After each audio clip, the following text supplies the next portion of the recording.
Welcome to the Latin Wealth Podcast, a podcast dedicated to educating the Latino community about entrepreneurship, investing, and business.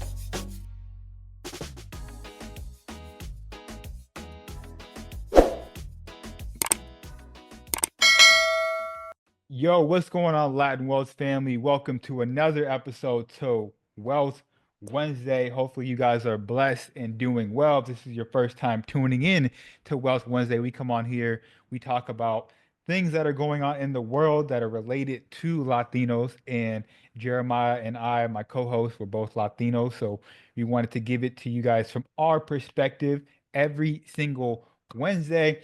Also, a reminder this Friday, new Latin Wealth podcast episode is coming out. Super dope episode with a young lady that is I'll just say I don't want to give it away. I don't want to give the whole episode away, but she's putting a big part, playing a big part into integrating financial literacy into the school system. All right. So we always talk about how the school system is broken. There needs to be things that need to be fixed. She is offering a solution, and she's actively going around each state providing a solution as we talk right now. That's coming out this Friday. And yeah, very excited for that episode. Stay tuned for that. And on today's episode, we're going to be talking about El Salvador's Bitcoin reversal. Is this a necessary retreat or a missed opportunity? We're going to be diving into that and um, everything that's going on with El Salvador right now. And then also China, is China or the U.S. the wolf warriors in Latin America right now? We're going to be diving into what that analogy wolf warrior means. Um, and man, that's going to be part of the episode as well. Jeremiah, how you feeling today, bro? I'm feeling good. Good topics. Um, yeah, we bring in some game to people.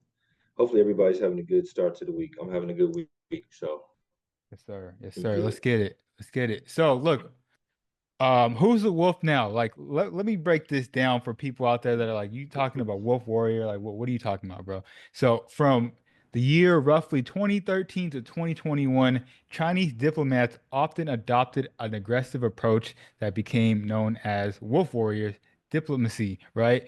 So wolf warrior diplomacy took the form of Chinese official publicly using tough and often threatening languages towards other nations. So basically, what this is, it's almost like a mindset that the Chinese diplomats had when they're approaching different countries.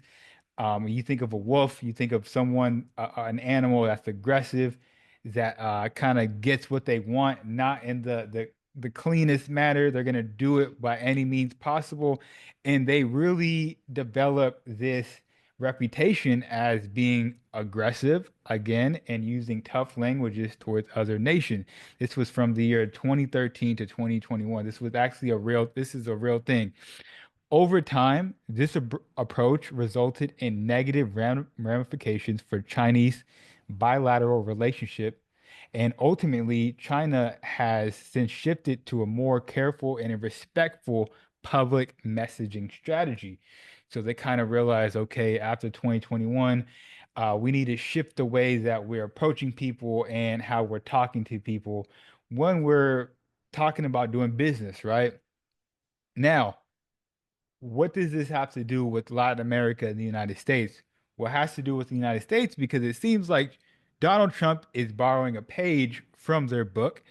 As we know, Trump has threatened a military takeover of the Panama Canal, has threatened tariffs on Colombia, implemented tariffs on Mexico, and also issued a harsh message to Latin America stating, this is quote directly from Donald Trump, they need us much more than we need them.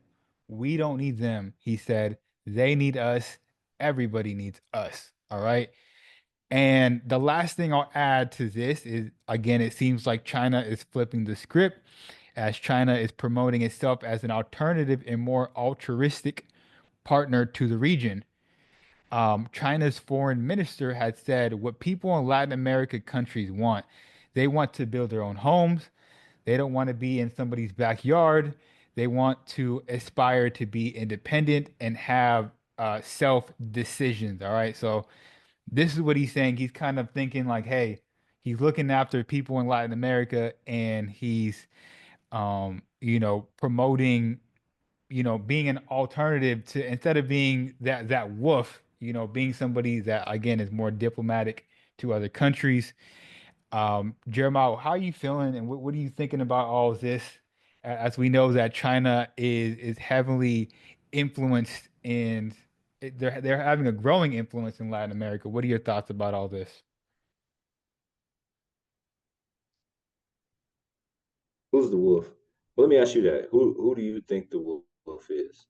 Who do you, if you were like based on what the definition is, what would you say? Who would you say the wolf is? Man, I'm gonna be honest. I think it's both. I think it, and the reason why I say So that is because um, yeah, the United States is outwardly, you looking at them, they're being aggressive.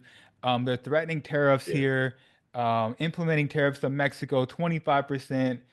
yeah. And I sent you an article about Venezuela. They're threatening tariffs on Venezuela as Hmm. well. So outwardly, they're being aggressive. They're being the aggressor. Now, China, I don't think they can also be the aggressive. They have to take it from a different angle. They gotta have to be, I think the term is like the wolf inside the sheep's clothes or something like that. Like the Trojan horse almost, like low Yeah, key. yeah. I That's think my you. thoughts. No, you're right. So America's the wolf, right? But what we'll say is not a different kind of wolf, but a different type of canine or canid, right? In the same family. China's the coyote. Mm, Coyote, very intelligent. They hunt in a pack just like the wolf, right? The difference is that the coyote is seen more as a scavenger. They're a mm, smaller dog, so they're seen more of a scavenger. They're more acceptable. People kind of allow them in their neighborhoods. I have coyotes in my neighborhood where I live, right? I'm giving you, this is the metaphorical understanding of what's going on, right? You don't want the wolf ever. You see a wolf in your neighborhood, somebody's calling a game warden, like, we got to trap that wolf because where there's one, there's a pack of wolves, right? Unless it's a lone wolf. But for most part, you can't have wolves in, I mean, it's a 200-pound dog, right? It's mm, huge. It's going to devour people and all this other stuff. This is what's happening. No one wants the wolf. No one wants the United States. And I think that the response of people is showing that number one, they don't want the wolf around, but also they got rifles and guns too, and they're not scared of the wolf. I don't want you around, but I'll kill you if necessary, right? Like I'm not scared of you. I used to be scared of you. Like now I'm all grown up and I'm not scared of you anymore. And so that's the responses that you're getting from these nations. That's why Mexico can talk that talk, right? Like they mm, really popping it because yeah, they're like, well, I get you, but you know how much trade we make up? The same with Canada, right? And so what you see in these aspects of Latin America is China's being very intelligent and saying, I'm going to be the coyote. I'll be the scavenger. You're going to talk to these people a certain type of way because that's what you want to do. That's what Trump does. He's just going to threaten people and insult them and do all these things. And when you do that, we're going to lie in wait and we'll just scavenge and we'll pick up those countries because now you're running from the wolf, right? And mm, yeah, there's some protection in the pack of the coyote. So you come over here and but at the end of the day, when everything goes down, the coyote eats you too, right? And that's kind of how it happens in Latin America. China takes over, the same thing that happened in Africa. China took mm. over a huge portion of Africa, lending out money, right? Knowing they were going to default. When they default, China now owns that country essentially. This is the same thing that's going to happen. And they've told us, like a year and a half ago, I think we had a show and we talked about how China was actually planning to take over more Latin American countries. Yeah, Why? and I want to bring up Because as something I've to, said, yeah, yeah, go ahead. go ahead. Finish your thought. No, I was just gonna say, as we said before, China. I just want to finish this. Nobody, because a lot of people are like patriots and they whatever, but you got to be realistic. And I was just gonna say, China's number one. That's inevitable. And our behavior and the lack of diplomacy that we're showing and everything that we're doing, it just makes it easier for them to be number one because now countries run to them. Hmm, hmm. Yeah, 100%. That's And my you know what? thoughts. It's That's no, that's what I think. I like that. I like that thought. I like the analogy of you using them as like the coyote, because the coyote can still turn up, right? Don't mess with Still it. gonna That's eat not you. something Yeah. you don't want to be around that. And what I wanted to bring up is The country of Panama announced that it has decided to leave China's Belt and Road Initiative. I don't know if you're aware of this. I wasn't aware of this. The Belt and Road Initiative is a mega program involving infrastructure and investment. All right, I'm going to Yeah. share a graphic of what I'm talking about. The latest moves come from following pressure from the United States, with the U.S. Secretary of State Marco Rubio referring to several concerns over China's rise in the Panama Canal region. All right, so we know there's been some beef over that region. Panama is now the first Latin American nation to opt out of this program. Now, not to shift gears too much, I was like, what is this program that they're referring to? So I'm gonna share my screen really quick. And I wasn't even aware of China's Belt and Road Initiative. And this is actually circling back to what Jeremiah was saying about Africa and whatnot. So if you look at this picture here, this is the Belt and Road Initiative expansion plan. All right. So you got pretty much there's different parts of Africa, but mainly East Africa, China, the UK. But basically, what this is, its background is the BRI, which is the Belt and Road Initiative. Launched in 2013, the BRI is aimed at enhancing global connectivity and cooperation. It comprises the Silk Road Economic Belt and the Maritime Silk Road. All right, so this is pretty much a way to connect all these different countries um, for trade. And so now what it doesn't say is which Latin American countries were involved in this. I kind of looked around, I didn't see anything. So we can assume that they were building something that kind of stretches probably from Mexico all the way down to the tip of Peru or something like that, right? A route that enhances trade, I would think. Now, again, it doesn't say which countries were involved. It just said that Panama opted out of this program. But I found this really fascinating. And All if you this, look but at, what's yeah, go ahead. I was gonna say what's funny is they have the maritime, right? So the actual routes and stuff in green, you see it over Ethiopia. Ethiopia was the only country that was not conquered by the European nations in Africa. Um, but China conquered it. Hmm. Yeah, It's man, it's the that's crazy. strategy. I'm just, man, I don't know. If you like can't respect and like not be in awe, but respect the actual thought and strategy it takes to have these type of plans and then enact them and then to actually see them come to fruition. China, because China had a 200-year plan Hmm. and they started enacting their plan and everything that they do, psychological warfare, everything that they do is to continue to push that plan forward. And some people, because we hear a lot of the conversation, it's always China's the bad guy or whatever, and that just depends on which side you're on.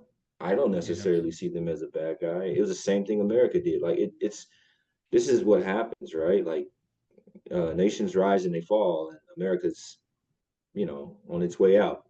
It's cool. China's gonna take over, and it's strategy. I mean, Hmm. Chris, do you look at it like that? Because it seems like like here in America, when we have these conversations, China's always the bad person. We're fighting China. And I'm like, I mean, I don't really know what you're fighting. They say they're fighting communism, but their economic system is capitalism. So I don't Yeah, I you mean, see what I'm saying? it's I'm sure there's propaganda in China where they're saying like Sure, the United States is sure, bad, you know, but sure. that's how I look at it, and I think what's being perceived to us is China's taking over, China's advancing with AI and Yeah. their competition. I mean, they're just competition, but I wouldn't say that they're bad. And they say they're bad people because of human rights, but I don't think we're one to talk. That's what I'm saying. It's all just a point of view. That's all I'm saying. I'm Yeah, not saying who's wrong or right. It's just competition. yeah, Somebody wins and someone loses. 100%. Speaking of winning and losing, El Salvador. El Salvador was the first country in the world to make Bitcoin a legal tender. When President Bukele announced this historic move in 2021, the promises were bold, right? Reduce reliance on the US dollar and a magnet for global crypto investment. But just a few years later, as of recently, they have been under pressure from the International Monetary Fund, the IMF, and the country is retreating from its Bitcoin ambitions in exchange for a $1.4 billion loan. All right. The Bitcoin law passed in September 2021. It was intended to revolutionize El Salvador's financial system, including to launch an e-wallet, introduce tax incentive for crypto businesses, and even dreamed up of a futuristic Bitcoin city powered by volcanic energy, which we spoke about on the podcast. Now, what's interesting is the IMF's leverage. They basically said, um, let me see, let me read this. So, when El Salvador sought external financing, the IMF made its stance clear. Bitcoin posed a macroeconomic risk. And if the country wanted international support, it would have to scale back its crypto ambition. The new 1.4 IMF, the new $1.4 billion IMF deal requires the government to reduce its Bitcoin purchases, phase out the crypto wallet, and eliminate the requirement that businesses accept Bitcoin. All right, so they're coming in, they're laying down the law. They're like, look, if you guys want this $1.4 billion IMF loan, um, you're gonna have to scale back some of the risks that we're seeing with crypto and Bitcoin. This is what they're saying. Now, my question to you, Jeremiah, what are your thoughts on this? They've even said, and I kind of can see this, everyday people that are living in El Salvador were kind of reluctant to embrace Bitcoin. They prefer the stability of the US dollar. And a survey from 2023 showed that only 8% of the population actively use Bitcoins in transactions. So what do you think about this deal and El Salvador? Okay, I'm gonna run down the list. Let's start with the first thing. What was the adaptation or the implementation of debit cards when they were first introduced in the United States? It was low, right? Mhm. I mean, Yeah. when it first started, it was a crazy idea, right? To be using a piece of plastic for your checking account. It didn't make sense, right? Because we were Mhm. used to checks and cash, correct? Okay. Correct, correct, correct. There's that point because they bring up that only 8%. I'll get to why this narrative, right? Okay. I know where The you're second, going. yep. So the second thing is we were just talking about China. Bukele met with China. You remember us speaking about that, right? He was meeting with Chinese officials. China, this is where you come in, and this is where you say, "We'll loan you the money. Mm, We'll loan you the money. Matter of fact, we'll give you 10 billion. mm, Do business with us. Be on the lookout for that, because just right, because Bukele is he is a very intelligent individual, but he doesn't like to be told what to do. right. He doesn't like to be forced into a situation, right? So expect that conversation with China, which I'm sure he's already having those conversations, right? The last thing is I wish somehow someone would have him talk to me because I would have him literally, I'd help him with his problem. He has enough Bitcoin. He just needs to not sell the positions. He needs to No. collateralize it and take a loan against his Mm. own Bitcoin allotment. That's what he should be doing. So Hopefully those, my go question, ahead. and I love that. I think that's a great idea. Yeah. But isn't that essentially what he's trying to do with the IMF deal? And they're saying, hey, we're not going to loan you this because you have too much Bitcoin. In which I love the So idea of you going to China. Go ahead. yeah. No, I'm just saying that he went to the IMF, right? It's only $1 billion. You're going to the wrong places. There's private money that holds billionaires. There's hedge funds in America that would pay you. Hedge Mhm. funds that are probably right, Bitcoin, right, linked. There's a lot. Yeah. there's this stuff spot ETF, right? So there's money that's already in America that you can go find on the private sector, not even on the public sector that would give you that loan. Now, what's the cost of that loan? Obviously, usually it's some type of equity, some type of ownership in El Salvador. These are the things that are happening. Am I saying that's right? No, I'm just telling you that there's other options. You have to go and seek other options. Not sure why he went to the IMF. That could be a whole nother conversation because I don't know which bank that he went to. No one knows. Why'd you even go to a public institution? Why didn't you go to private banking? Hard money off the book, like not off the books, but literally not at an Hmm. institution. So these are just things that me Yeah. and the things that I see. And the narrative that IMF is pushing, this is you heard what they said, right? This is a macro, not a micro. This is a Hmm. macro problem. The Hmm. IMF is trying to get their hands around something that can't be controlled. You Right. can't stop what's inevitable from happening. Digital currency is the future. It's no Hmm. different than you trying to make people continue to have checks. It's not going to happen. It'll get phased out. It just is what it is. You're not going to Yeah. stop it. Stop. It's not like, and so that's what they're doing. They're trying to hold it back as long as they can, but it's like it's already here. Mm. That's what I Yeah. see. This is me. This is just my analysis of it. I China might be around the corner. Yeah. He was already having conversations. Man, freaking Elon. You were just talking to Elon about a giga plant in El Salvador. Ask the question. Tell him to give you a couple billion. He's good. It ain't hurting him. Yeah. Just saying. No, I like, and that's a good point. I do like what you said, going back to the 8% of the population actively using Bitcoin in transaction. You brought up using the debit card or the credit card. Like there was probably a small percentage of people using Sure. it. And look, I agree with you. That's with any technology, right? Like Anything. eventually we become educated about it, we become comfortable with it, and then next thing you know, I only carry around a debit card. I don't carry around no cash. I think it was phenomenal that they even had 8%. El Salvador was seen as a third world country. So you're telling me in a third world country, 8% of the That, population, they got 8% of the population to start using Bitcoin? In retrospect, in proportion to the first world status that America has, we're probably disproportionately behind that number compared to the technology and everything that we have, the actual adaptation of Bitcoin over our population. You see what I'm saying? Like if yeah, you look at it from 100%. a apples to apples type perspective, that was phenomenal. That's a Yeah, lot of people for a third world country. So they say, right? yeah.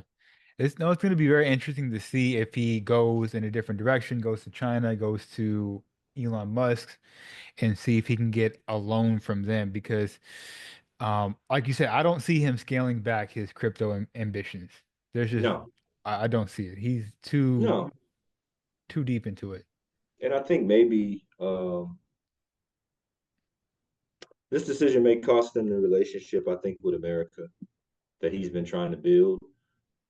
I think it's going to cost him that. And he'll have to be Yeah. okay with that. So it's either your vision, your grand vision for your country, and you want to push it forward. And there's a way to do that, but it won't be aligned, I don't think, with America Hmm. because obviously Yeah. Yeah. they in the they're in leagues with each other. So that's what I'm saying. You're gonna probably have to choose which direction that you go. And it just depends on what's more important to you. Is your vision and your legacy more important or is the relationship with Trump? That's your Mm. decision. I mean, he'll figure that out. Yeah, absolutely. Love that. Look, if you guys learned anything from this episode, if you guys have any thoughts about China and United States, Latin America, please leave it in the comment section down below. If you have any thoughts about El Salvador, if they're making the right decision, or if they're being pressured into the wrong decision, please let us know in the comment section down below. There was a comment on one of the videos. Again, it was the one about you moving to Puerto Rico, which did pretty good last week. And somebody asked, like, hey, can you guys do a video around like what other type of investments are there outside of real estate, which we will be doing that pretty soon.